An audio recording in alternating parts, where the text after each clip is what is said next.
one of the craziest endings to a basketball game, not just the final moment, but the last 25 minutes, going all the way back to the final minute of the first half. What a crazy game 4 between the Denver Nuggets and the Los Angeles Clippers on Saturday. The Nuggets win it at the buzzer after blowing a 22-point lead in the fourth quarter. Aniello, Piro, are you concerned or convinced after the Denver Nuggets just pulled that off? The second time they've won in the margins against the Clippers in this series, and they bring it back to Denver with home court advantage. They snatch back home court from the Clips. That is an all-time Denver Nuggets moment in franchise history, maybe an all-time moment in NBA playoff history. I've seen shots going with 0.3, 0.4. I've never seen a shot simultaneously go through the hoop as the buzzer is going off, at least that I can remember off the top of my head. And am I more concerned or the other way around? I'm going to say more concerned at blowing a 22-point lead when you put them to bed. I think Aaron Gordon bailed them out. That was a terrible shot off the hands of Nikola Jokic there at the end. Jamal, if they don't win this game, that's probably the first guy we're pointing the finger at with the 13 points tonight from Jamal. But thankfully, we don't have to talk about it. And here's where I'll start the conversation. If they can't get up for game 5 after stealing game 4 in the manner in which they did, if they can't come out in game 5 and put the Clippers to bed and go up 3-2, I don't know what else to tell you. But this is the Denver Nuggets experience in a nutshell this season, Jake. I'm surprised with how they lost game 3 that they were able to really come out and bring the fight literally to the Clippers, because this year, and we've talked about it on the Mile High Hoops podcast here, they haven't had that same mentality that they've had in the past where they're always responding. They're so resilient, and that just hasn't been the case this year.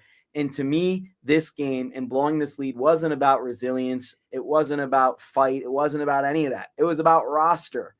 The Nuggets ran out of gas in the fourth quarter because they didn't trust anybody to play besides their starting 5. And you know what happens when the guy we clamored for, Peyton Watson, to just get out there and have a minute? Well, he's not as good of a rebounder with Michael Porter Jr. with one arm, and he allows that key rebound to Ivica Zubac, who gets the putback to even put this game at 99-99 after Nikola Jokic's wonderful spinning shot. I hated that last play call. Hated it. Hated how the Nuggets handled the last minute of the game, not going for the 2-for-1. Instead, Jamal Murray and Nikola Jokic kind of eating the clock down. I thought that shot should have come 20 more seconds left on the clock so they could have gone 2-for-1. They got the 2-for-1 anyway because the Clippers made a mistake. The Clippers shouldn't have gotten a 2-for-1. But you know what? The thing is with the Clippers, they're going to make mistakes, and they were trailing in that situation because you executed. So because of Nikola Jokic, the Nuggets win this game. That's the fact of the matter. Aaron Gordon makes the clutch play, plays hero at the end, but Joker, 36-21, was unfreaking believable. Had 16 points in the third quarters. The Nuggets go up 22. The problem is he completely ran out of gas, only takes 4 shots in the mid to the early part of the fourth quarter, doesn't take a shot from 6:59 all the way down to that spinning shot with 20 seconds left because he couldn't get the ball, and the Clippers are running a zone defense. They're going to make anyone but Joker and Jamal beat them. And tonight, Jamal couldn't even beat them. So it was really just Nikola Jokic riding this team, and the same concerns, whether it be shooting, whether it be perimeter defense. To me, one of the biggest concerns that did not get talked about with this Nuggets team is defensive rebounding, and it was just putback after putback for Ivica Zubac. AP, during the final 6:59, or maybe it was the 7:30 of that game, the Nuggets got 1 defensive stop. They got some other stops, but Clippers got some offensive rebounds and put them right back in. They are fortunate to have won that game, even with a 22-point lead. That's why I've used the term lucky. In my head, in a 30-9 run, you just talked about the defensive rebounding, the miscues, and let's also call it. Kawhi Leonard missed 2 decent looks from 3 there that could have really blown this game open a little bit from the Clippers' perspective. So you kind of expect a guy like Kawhi to make those shots. We've seen him do it before. James Harden, bit of an interesting night for him as well. But look, a win is a win, and we're not having to do another funeral show like we had to do after game 3. So the question I have if the guys can't wake up, and now it's been 3 or 4 days of sickness talk that we've kind of been talking about, right? Like if you can't take some momentum from that game now up or tied in the series, rather 2-2 and really getting lucky, like I said, and come back now in game 5 and do what you got to do. Well, I'd be surprised. No, but like this is an opportunity now for the Nuggets to have life once again in this series, because it felt like there was no life after game 3. And look, they came out really well. I shouldn't say really well, but they came out solid to start this game, really blew the doors open on this game in the third quarter, and then just like watched their lead wilts away and chip away as the Clippers did it. But hey, man, a win's a win. A lot of issues. The bench, I think, contributed for 4 points total tonight. All 5 Nuggets starters played well over 40 minutes in this game, and they're coming back to Denver now tied up at 2-2. Yeah, to give you the stat on just how bleak it would have been if the Nuggets don't find a way to just win that game at the end. In NBA history, teams that go down 3-1 are 9-187 in series. Of course, this Nuggets team was responsible for 2 of those 9, including 1 against the Clippers. But if you go back to 2-2 and you win game 1 and you win game 4, teams in those circumstances where you split and it's game 5 and it's tied 2-2 and you won game 1 and you won game 4, 14-5. NBA history tells us that the series is now within the Denver Nuggets' grasp. They control it, which makes sense because they got to win 2 of the next 3, and 2 of the next 3 are at home. I'm worried about it because the Clippers clearly have a home court advantage, and the Nuggets this year have proven that they don't. Like, the Nuggets have not been good at home. People say altitude, mile high, blah, blah, blah. The Nuggets have not been good at home. They've just been okay. And the thing that concerns me, AP, and we've talked about it a little bit, looking forward, and you're Mr. Spinning it forward today. You're already moving past how they respond on Tuesday. I'll spin it even more forward, buddy. Every player tonight for the Nuggets in the starting 5 put 42 minutes on their legs.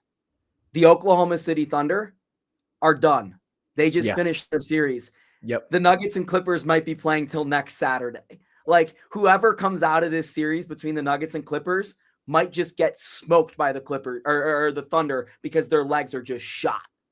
Well, even if the series doesn't go 7, I think there's a chance that either one of these teams gets smoked by the Thunder just because of how good they've been. But that was one of the thoughts I had watching this final 4 or 5 minutes of this game play out, because it's like you expect the Clippers to go on a run.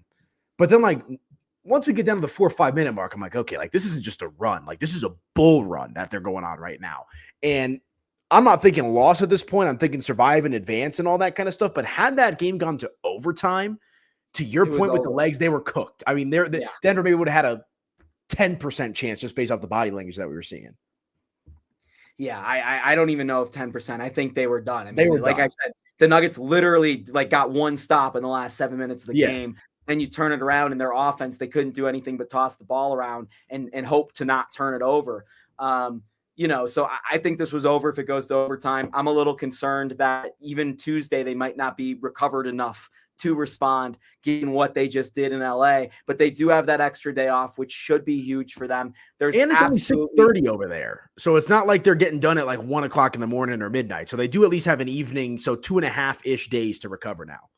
Yeah. And that was the thing, is they played these 2 games back to back in LA, basically, because it was a late Thursday night game and then it was a Saturday afternoon game. So, that's going to benefit the Nuggets a little bit now on the back end, but I understand why their legs were destroyed. It's almost fortunate that the end of game 3 was the way it was, because those guys got out of there, and maybe that was the extra juice. Because as soon as Nikola turned around for that shot, AP, I was like, oh, this is going to be short. This is 100% going to be short.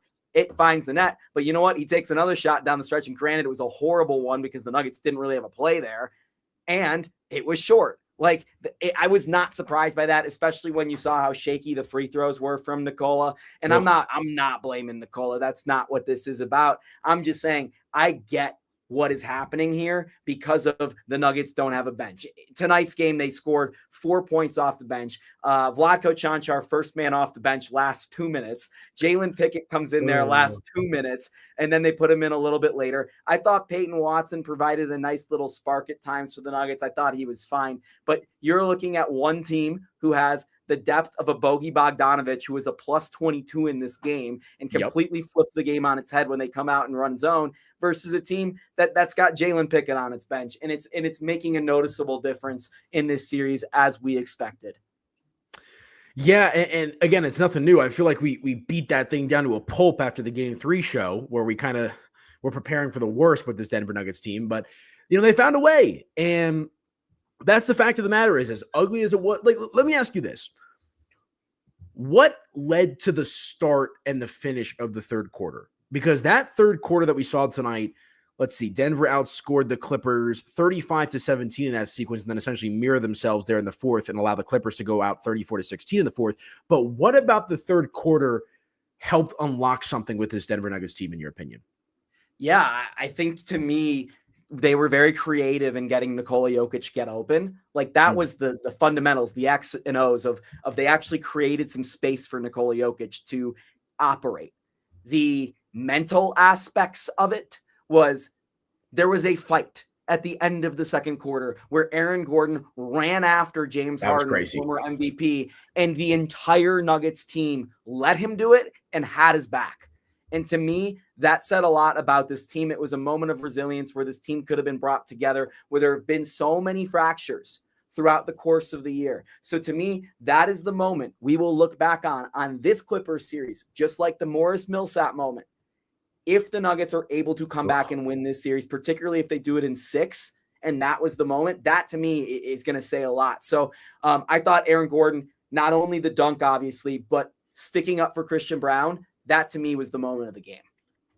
Yeah, and it's interesting because of where it came in the game, right? Like, we didn't see the Aaron Gordon like heroics on the court, like in the game, till literally the last second of the play, or the last second of the game, rather. Excuse me. Well, he had that awesome block too late in the game. Yeah, he had that. He did. Just awesome. Yeah, and maybe he listens to the show. You and I talking about how he's lost a step, this and that. Like, what are they going to do with AG? And he goes out there tonight, and obviously, I heard you talking about it. I didn't hear me talking about losing a step. That's maybe you're probably right. Okay. You're probably right. But no, it's interesting because, like, you look like it's almost like it's hard for me to make the argument that the game was won or lost in the third quarter. But without that third quarter, it doesn't set up for Denver to like let go of the rope.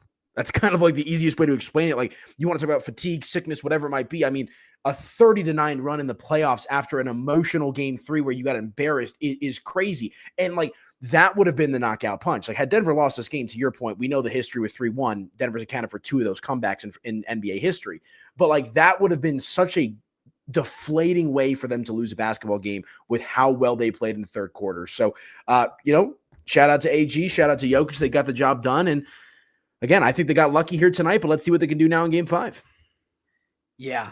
Tip time for Tuesday just announced. It's going to be 8 p.m. on TNT. Ooh, we also have the statistics done by ESPN Stats and Research. That was the first ever buzzer-beating dunk in NBA postseason history. Wow. And Stan Kroenke is currently outside of the Nuggets locker room. That's the second time this trip to LA that he's been very close to the Nuggets. So some interesting notes. I was listening to David Adelman talk after the game before me and AP jumped on here. And I thought he had a really good defense of Aaron Gordon saying nothing crossed the line. I thought it was handled perfectly, that situation. I agree with David Adelman. I thought just giving some technicals and letting that situation play out is exactly how the refs did it. And you know what? We see the first shot on TV of the third quarter was James Harden and Aaron Gordon having a respectful conversation, because this is a respectful rivalry. And that's exactly what the NBA wants. This didn't cross any lines. Yeah. The one line it might have crossed, and I'm not sure people saw this camera shot, and I'm a little scared that some people are going to snitch and see this camera shot. Michael Porter Jr. totally left the bench. Yeah. And that's an automatic suspension for the next game if the NBA finds that. Well, it's in the rule book, AP. It's an automatic suspension if you leave the bench. The thing is, I mean, the Clippers will be the one beating down the door for that. But I also think the way the refs handled it, because you saw Harden kind of throw a punch there and then hide behind Zubac, which was funny to witness. But like, I actually think the refs, we criticize the refs all the time. Like, that's where I think we have to be straight up and acknowledge that they handled it well. Like that is That is playoff environment. That is playoff passion. And to your point, you saw like these guys are competitors. We saw a little scuffle. Was that game 3 with Jokic and Power? Was that game 2? Game 2.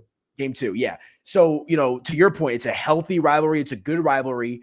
And the Michael Porter Jr. thing is going to be interesting because if they do it, you understand it because it's in the rules, but I don't think anybody, the NBA included, wants to suspend a player if they don't have to. Yeah. So, Vinny Benedendo from the Denver Gazette, who does a fantastic job covering one of me and AP's favorite people on the beat, just shared. MPJ says he wasn't aware of the rule regarding not leaving the bench in a scuffle. Says it was his first time being on the bench in that situation. Vinny says he asked if he would say anything about his involvement. Porter said, "I'm sorry," with a big smile. So Porter did just admit some guilt there. We'll see if the sorry message is enough. He didn't get close to it. Like he didn't, he didn't involve himself in it. The Nuggets trainers caught him before he got about to the free throw line. So we'll see how that's handled. But I can't. That's also human nature though, Jake. Like if you and I are on a rec league basketball team, with all of our Denver sports colleagues, and someone throws a blow, I'm running into it. You're running into it. And so I think there's got to be a little grace. It depends on the colleague. It depends on the colleague. Fair, but I get fair. No, but you know what I'm saying? It's one of those situations where that is the natural instinct of a person when your teammate or your friend is being attacked. And to your point, it's not like he got directly involved. It's not like he came off the bench and started throwing haymakers, right? He left the bench, but he didn't, elevate the scuffle, I guess what I'm trying to say. Right. So we'll see how that develops. But point being, that is so important because MPJ was so important in this game, especially on a night where the Nuggets didn't have Russell Westbrook. So they were short their sixth man. By the way, AP, the Nuggets are 8-0 this season without Russell Westbrook. We can talk about that in a second. MPJ had 17 in this game, had 4 of the Nuggets' 10 threes, hit 2 just impossible corner threes, it seemed. Only picked up 4 rebounds compared to where he was in game 2, getting 15. But he literally cannot lift his arm above his shoulder on that left side. He is clearly playing through the injury, and he is still more effective than anyone else on the Nuggets roster outside of the starting 5.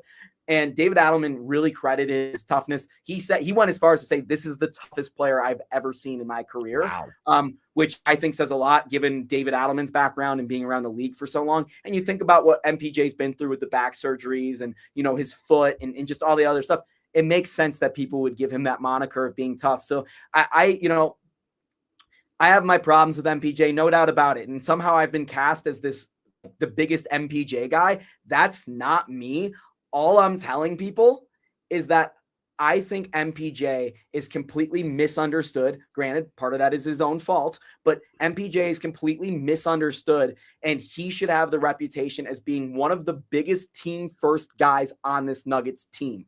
He always does the little things. He always tries to fight through stuff. He always takes accountability. He is always showing up in big spots for the Nuggets, at least when he's healthy. When he's not healthy, you can't really blame him for that. So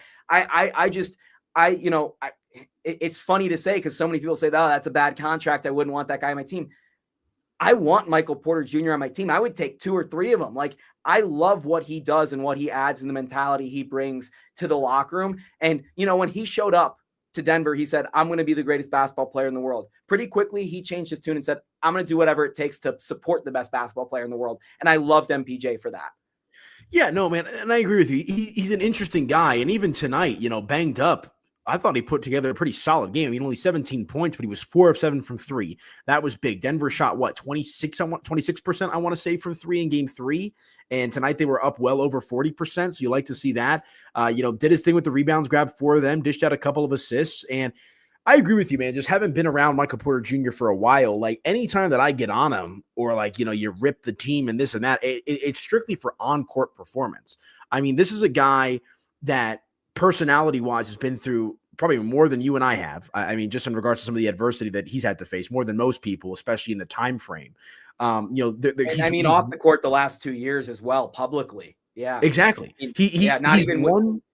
Not even of his own volition, stuff that has happened to him, basically. Exactly. Yeah. You got to think in the back of his mind, he's one bad slip away from hurting his back again. There's a lot that goes into Michael Porter Jr. as a person, which then translates to that of a player. And so, look, like I said, you got to have to take it at face value with where he's at right now, physically as well as mentally. But tonight, man, to your point, selfless. This is a guy who's not closing all the time in the rotation.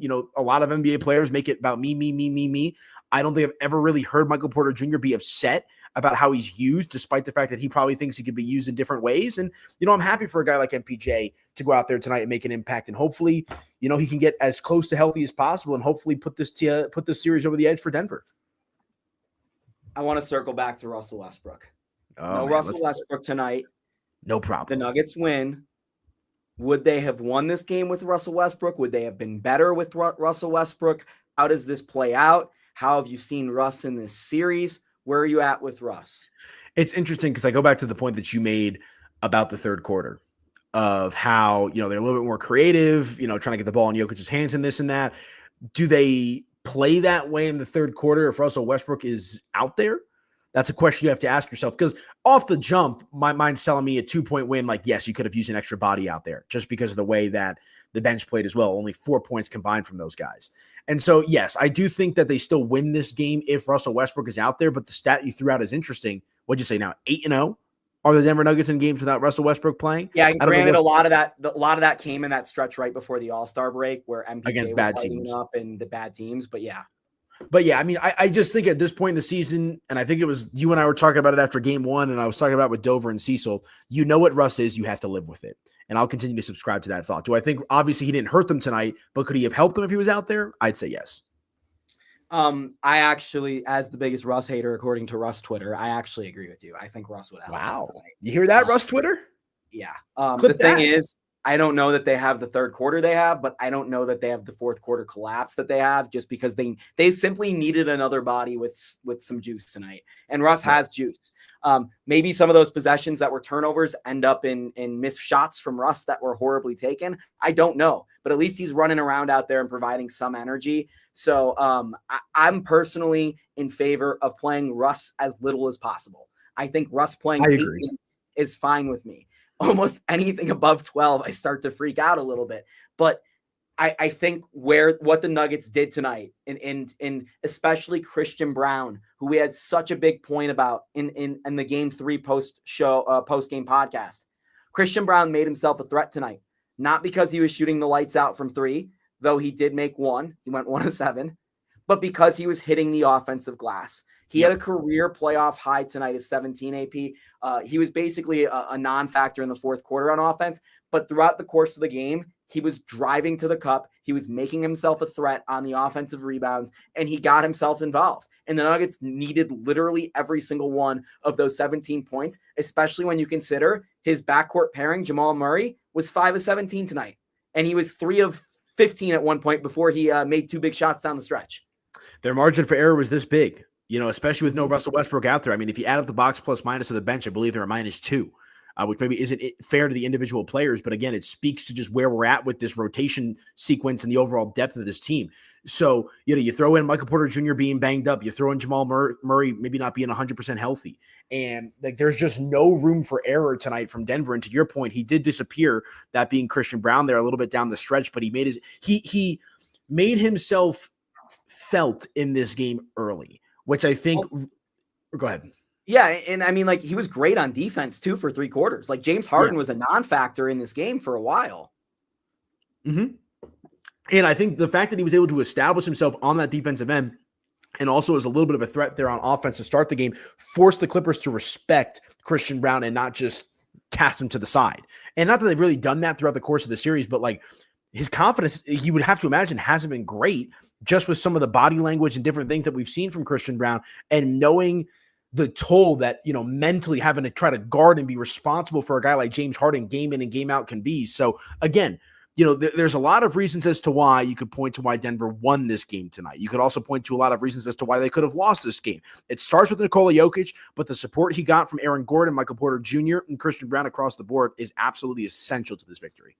I want to come circle back to Nikola Jokic in a second, but we talked about the rebounding a ton in the Game 3 podcast because they were, or Game 2, and then the Game 2 podcast because they were plus 18 and lost. Right. Tonight, the Nuggets were plus 4 on the boards. Certainly didn't feel that way because the Clippers had all those offensive rebounds in the fourth quarter, but they were.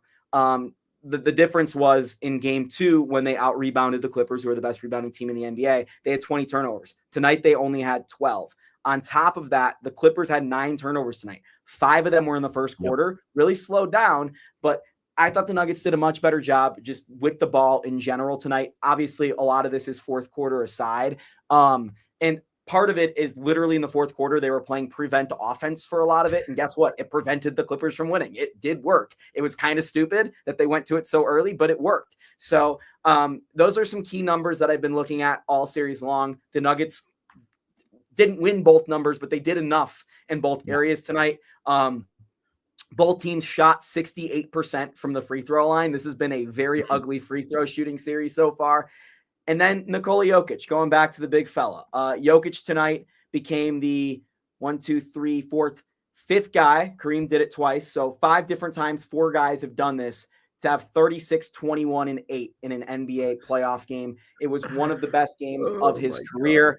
I haven't gotten the game score calculator out yet, but it's going to be one of his top 5 playoff games ever. And, the fourth quarter, he has that unbelievable spinning shot that would have gone down as an all-time highlight if the Clippers don't respond and Aaron Gordon isn't needed. But that third quarter was, if you're going to show 10 minutes of Nikola Jokic basketball down the line to anyone, that third quarter was just about the cream of the crop for Nikola. And that's what we've been waiting for, right? Like for the first time, it felt like in this series, Jokic looked and felt like the best player on the court. And that third quarter, to your point, was exactly what Denver has been missing throughout the course of this series. And obviously the fourth quarter comes around and it all shakes out, but he had that double pirouette, ice skates, whatever you want to call it, floater shot over Zubac that was just like makes your mouth drop. I screamed in my apartment, so I apologize to my neighbors for, disturbing their peace if they're hanging out on the Why do you think I not have a voice? Like, come on, I don't have a voice. Yeah. How do you think that happened? Like, not to make this like the Jokic GOAT conversation, but like, what'd you say? The first person since Kareem or Wilt, was it? One of the two? The stat is the first person since Kareem in 1972. He also did it in 1970. Wilt 67, Elgin Baylor 63. So no one has had this good of an NBA playoff game since they started putting the playoff games on TV live and in color. Right. And so my point is, like, we always hear Jokic first person since Wilt, first person since Kareem, first person since Russell. And I obviously am an NBA historian. I love the old school nature of sports, but was it JJ Redick a few years ago who talked about how they're playing against, plumbers and firemen out there? He wasn't fully wrong, but the fact that Jokic is doing it in this era when Wilt and Kareem were playing, like, the level of play was solid. It was like right around here. Like where Jokic is at right now in the league with the LeBrons and the Stephs and those types of players. I mean, it is just unfathomable. Like if Wilt and Kareem were able to do it back then, the fact that somebody like Jokic is doing it right now just makes it all that more impressive. And again, this isn't the Jokic GOAT conversation, but it's one of those situations where you sit back and you're like, this dude might be, I can't say the GOAT, obviously, but like in my opinion, he's the greatest basketball player that I've ever seen play in person, man. I mean, it's just a marvel. And you watch him hit that shot over Zubac there late in the fourth quarter, and you're excited, but you're not surprised, which I think speaks to the greatness of a guy like Nikola Jokic. So those who know me well know Kareem's my GOAT. Kareem is my GOAT, above Jordan, above LeBron. I've said it multiple times, though, and I tweet at it multiple times. And if you go find it, you can find it. And I say sometimes I'll just hint at like 3 a.m. I'll wake up and I think I think this is the greatest basketball player ever. And I don't say the name because I don't want to get ratioed. But those, if you know, you know. I'm like very close on Jokic is the best basketball player ever. And the thing is about, they're playing plumbers and whatever, Aniello. Kareem's 37, 25, and 8. In 1972 in the Western Conference Finals for the Milwaukee Bucks was against Wilt Chamberlain, Jerry West, and Gail Goodrich and Pat Riley was on the floor. So he wasn't doing it against plumbers. Right. He did have Oscar Robertson by his side, unlike Nikola Jokic, who's got nobody. But Nikola Jokic tonight is doing it against a 2-time Finals MVP, a multiple DPOY in Kawhi Leonard. He's doing it against an all-NBA defensive team player in Ben Simmons. He's doing it against a former MVP in James Harden. He's doing it against a guy who's probably going to be a all-NBA player this year in Ivica Zubac. He's doing it against a guy in Nicholas Batum, who's one of the best role players of his era. Like, the players on this Clippers team are so legit. This is maybe this. If the Nuggets are able to beat this Clippers team, you can make a case that this is the best single team that they have beaten in the playoffs during the Nikola Jokic era. I would agree. That was kind of the first thought. And again, I don't want to put the cart before the horse here, but like I think you can even go as far as saying, is this the most, if they are able to pull it off, is this the most impressive playoff series win in the Nikola Jokic era? And obviously they essentially, breezed their way through the NBA finals, came back down 3-1 twice, but that's the bubble. Like, just also would you say the roster is better or worse right now than it was in the bubble? Way worse. I agree. Way worse. And granted, Will Barton wasn't there for that team, and Gary Harris didn't come back till way later.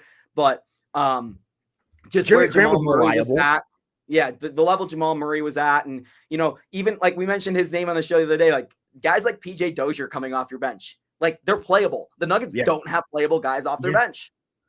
Exactly. And so again, like let's not get too far ahead of ourselves, but like with a win like that, so you've kind of got your signature, and then if you're able to come back, if they can somehow win this in 6, man, I will eat all the crow in the world because I was dead wrong about them. Maybe I'm not wrong because we'll see what happens in the next round potentially, but it's hard for me to explain because like their roster tells you they shouldn't be winning these games, yet they figured out a way to win tonight. You know what I'm saying? Like it's so confusing with them sometimes. Well, and it's Jokic to me. And here's the thing. I talked about this so many times on my off-season stuff, in my stories on denversports.com, on the radio station. We've got 104.3 The Fan. I never thought the Nuggets were going to beat the Thunder this year because of the roster construction. And you saw the exact reason why I said this year it won't happen. They didn't get another ball handler. Russell Westbrook can help you. But ultimately, looking at how that game ended tonight, the Nuggets can't get the ball up the floor. Jamal Murray can't do it by himself. Aaron Gordon, that's a lot of a burden to put on Aaron Gordon, who's also playing backup 5, playing, the best perimeter defense. He's your main finisher down by the rim. And then Nikola Jokic, he can't play point guard all night in addition to center. So the Nuggets don't have a guy. And you saw it play out, AP, early on in the game. They put Jalen Pickett out there. He was so uncomfortable. He's playing hot potato with Christian Brown. Like, they don't have another ball handler. So that's why, and again, this is looking too far ahead. If they played the Thunder in a playoff series, they would get absolutely murdered because they couldn't get the ball up the floor against Shai Gilgeous-Alexander, Lou Dort, Carson Wallace, or Kason Wallace, all these players, Aaron Wiggins, these players that the Thunder have at the point of attack, Lou Dort, obviously. So I don't want to go too far ahead because I've said that this is a doomed season for a while. But if they're able to knock off this Clippers team again, that's who this Denver Nuggets team has been for so long. If you're the Los Angeles Clippers after this season and you lose this series, you're considering firing Ty Lue. You're considering making some major changes again. Yeah. And the Nuggets have been this team to do it to the Suns, to the Lakers, to the Trailblazers, to the Jazz, to the Spurs. They've ended team after team after team in the Western Conference. So it would be kind of fun to see them end one more team before they themselves get ended by not necessarily any team, but by their own horrible decisions made by Calvin Booth. Yeah. So I guess that brings us to game 5 then. I mean, give me Jake Shapiro's gut check. Like, are you buying any stock after an emotional win like that kind of had it all, the highs, the lows, everything about it? Or are you you've been talking about it, it's been a doomed season. Do you think that this win means virtually nothing? Like, I don't need a game overall prediction because I'm still trying to formulate mine myself. But like, what did this game tell you about this Denver Nuggets team moving forward now into game 5? Yeah, to answer the question in the title, concerned or convinced? Yeah. I am extremely concerned. Okay. I think that fourth quarter was part of a larger story with the Denver Nuggets. I think this roster is really rough. I think that they shot the lights out and they got an unbelievable all-time historic quarter from Nikola Jokic, and the Clippers had some weird things going on. I think ultimately the Nuggets brought the fight for a night, but I don't know that they can sustain that fight over the course of the rest of this series. So I am extremely concerned still with the Nuggets. And I still think, and if you look at the last quarter of that game and the decisions David Adelman made, I said it at the start of the fourth quarter that I was fine with Jokic being out there because you can put the nail in the coffin. But obviously the urgency wasn't there from his guys. I don't think David Adelman has a good handle on the way his team reacts to things yet because he has only been the coach for 7 games. Like that's part of this. Like, I don't think their coaching can win them this series. And that's one of my problems with this team now, in addition to the roster. And Jokic is just doing so much. And maybe I'm just being Looney Tunes about this on a night where Jamal Murray does nothing, right? Because Jamal Murray plays well in that game, the Nuggets win going away, right? Yeah, but we said that in game 2 too. If this, that, or that happens, the Nuggets win going away. The thing is, the Nuggets can't get everything going at the same time. And that's been the case with them all season long. So I am still concerned. I am not convinced that this team is going to be able to pull this series off. I agree with you. And I think the big thing is like going back to the point that you made of like, if this happens, if that happens, the one thing that needed to happen that finally happened was Nikola Jokic being the best player on the court. And if he can continue to play like he did tonight, Denver's always going to have a chance just because that's how the NBA works. And that's how good Nikola Jokic is at impacting this game. So I agree with you. I think if you're a Nugget fan, you live in a bubble, not to throw that term out there, but you enjoy your Saturday night, right? Go out there, see some friends, see some family, watch the highlights, whatever you want to do, enjoy it. But when you wake up tomorrow, it's time to wipe the slate clean and get back after it here for Game 5 because Denver, in my opinion, is not good enough to just bank on momentum. There's plenty of flaws with this team. I'm curious if momentum can help carry them into Game 5 and re-spark some of that juice and belief that has been lacking with them at points throughout the course of the season. But for tonight, what an all-time moment. What an incredible evening for Nuggets fans and Nuggets players alike. That is one of the most thrilling wins that I can remember, Jake. Crazy. Yeah. I mean, to me, Game 5 Minnesota last year with how well Jokic played, a couple of those Jamal Murray buzzer beaters last year. You go back to me and you in LA against the Lakers, the 30-point triple-double in Miami for the finals, the KCP steal, the Dikembe finger wag, a couple of the mellow moments from that run in the Western Conference Finals. This is definitely, without a doubt, this Aaron Gordon buzzer beater, one of the 10 best moments in Denver Nuggets playoff history, and it's so deserved for a player that's so important to this team, has gone through so much this year, and continues to put on for his city, for his team. And I thought it was just ultimate retribution for him to get in the fight and then finish the game on the same night, because it tells you everything you need to know about Aaron Gordon. So we'll see ultimately how the NBA handles that whole situation now that they're going to review the film before Tuesday. Everyone be quiet. Anyone snitching? And I'm going to head out and listen to Nikola Jokic and Aaron Gordon, who just hit the podium right now in LA. He's Aniello Piro. He's got to get down to the Colorado Avalanche game, so make sure you're following all of our stuff on Denver's social media pages, as well as on YouTube, where you should like and subscribe to our content. We'll be back for Mile High Hoops podcast before the game Tuesday, and then we'll have one after the game Tuesday as well. So Tuesday, our normal time slot, we'll have a preview show. Super Tuesday, baby. About 2 o'clock Mountain Time. He's AP, Jake Shapiro. Thanks for tuning in.